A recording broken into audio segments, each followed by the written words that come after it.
Today we're joined by Michael Bryant, NASBA's Senior Vice President and Chief Financial Officer, to discuss his role at NASBA, how the organization has evolved over the years, and his vision for NASBA's future. Michael, thank you for sitting down with us. Thank you, Andy. Tell us a little bit about your educational background and how you got started in finance. Sure. I am a Nashvilleian, a native Nashvilleian, so I, of course, went to schools in Nashville, public schools, and then I attended Middle Tennessee State University, which is a state school about 30 miles south of here. During that time, accounting sort of became an interesting field for me. I was good at puzzles, and I seemed to have a knack for whatever the curriculum offered. And so I found it rewarding from that perspective. I had not had much business experience, having sold shoes, about the extent of my business experience in high school and college. And so it was interesting for me to learn more about the business aspect and not just the accounting aspect. When was it that you decided to pursue your CPA designation? Was it something specific that prompted your desire, or did you always know you wanted to be a CPA? It doesn't make sense to me to enter a profession and not attempt to master it in some way. I'm just sort of that way. If I get into something, I want to take it to the end. And so from the beginning, that's where my goal was, to become a CPA. Fortunately, the education I received was geared toward passing that examination, and it has been probably the singular best thing I ever did in my career. You started your career at NASBA as a controller in 1997.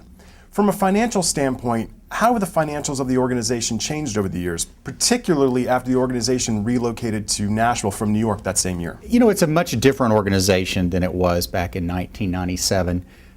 The folks in New York did a good job in taking the organization to where it was. But it had reached a turning point, a tipping point, where we were going to grow quickly. The move facilitated a lot of efficiencies in terms of the workforce and our infrastructure cost. So the Nashville move made our organization much leaner, and so we needed to reflect that in our financial statements.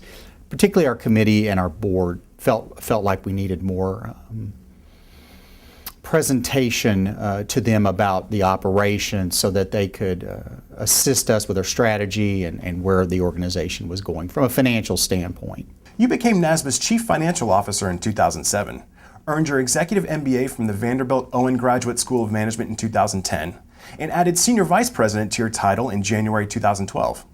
How has your previous experience helped you in your current position?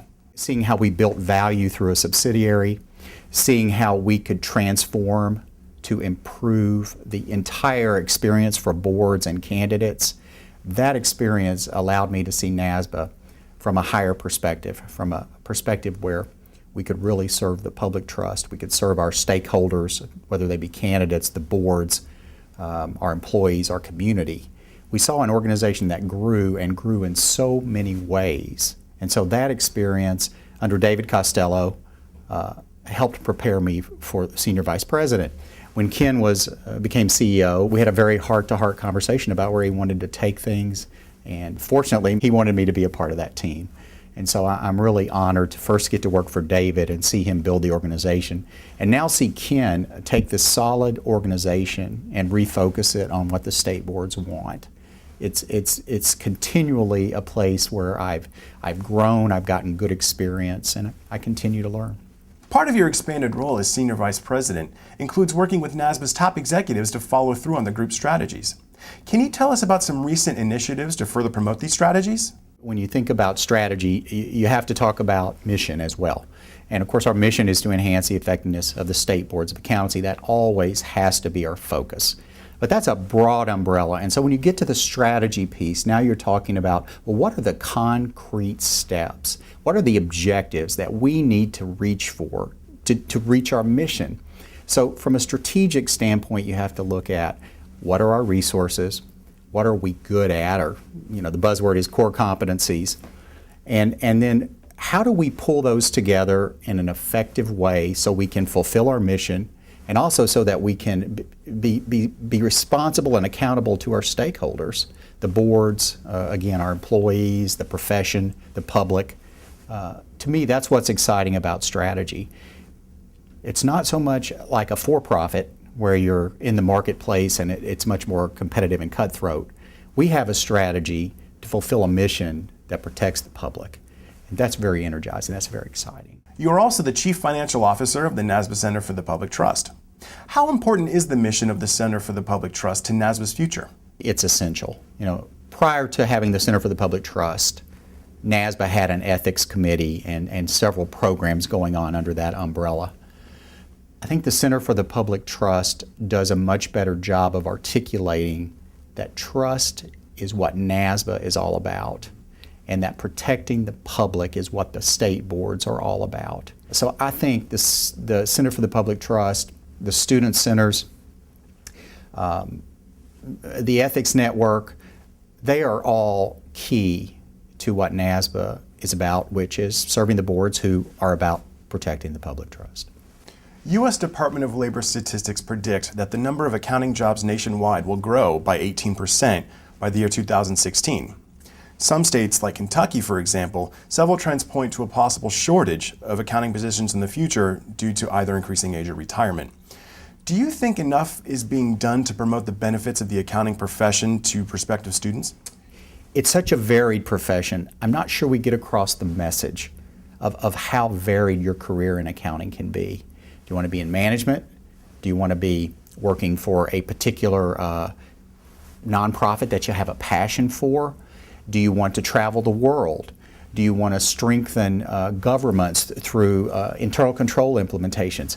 I mean, it's just so broad where an accounting degree can take you in business.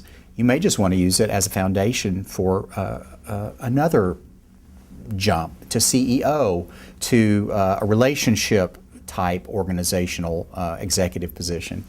But beneath it all in business, accounting is the language that in whatever responsibility role you have to be able to speak that language. So it's a great stepping stone to any business career, in my opinion. And it's sexier than most people think, because you get to travel the world and you get to meet people all the time. You get to see how different businesses work. And it's just a fascinating career, much more fascinating than the old stereotype of being sat in a room with arm garters and the visors. It's not like that anymore. You have a keen interest in improvisational comedy, and you lead professional development courses based on the rules of improv. How have those rules, such as say yes and focus on the here and now, influenced your professional life?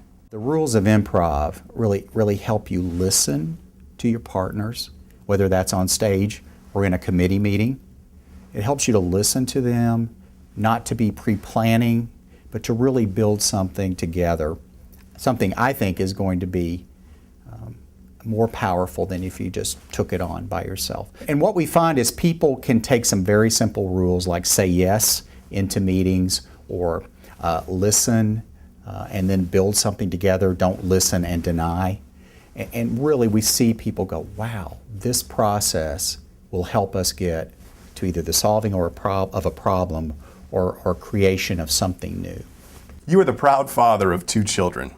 Have you started pushing them in the direction of either accounting or improv? Probably more toward comedy. I have very funny children, and we do have a house full of a lot of laughter. But at the same time, we try to instill in them accountability around what do you do with your allowance. You save some, you give some to organizations or people that need it, and then you have some to live on. And you have to think about those 3 aspects when we give you this allowance. Recently, we changed our philosophy on allowances. It used to be you had to do your chores to get your allowance. We've changed that now. You get your allowance, and we're going to teach you about money management there. You do your chores, or there are consequences. We appreciate your time, Michael. Thanks again for joining us.